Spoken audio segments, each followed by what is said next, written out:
करवीर तालुक्यातील कोगे इथं श्री पंत महाराज बाळेकुंद्रेकर यांचा 61वा जन्माष्टमी दीपोत्सव आणि 33वा दत्तमूर्ती वर्धापन दिन उत्साहात साजरा करण्यात आला.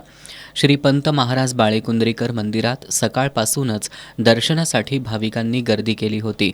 पहाटे अभिषेक, महाआरती, विधिवत पूजा करण्यात आली.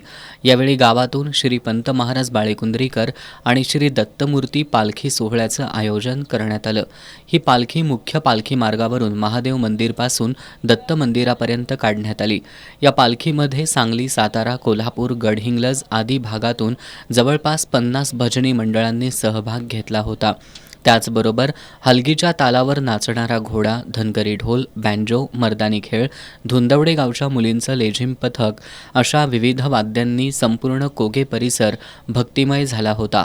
महाप्रसाद वाटपानं या सोहळ्याची सांगता झाली.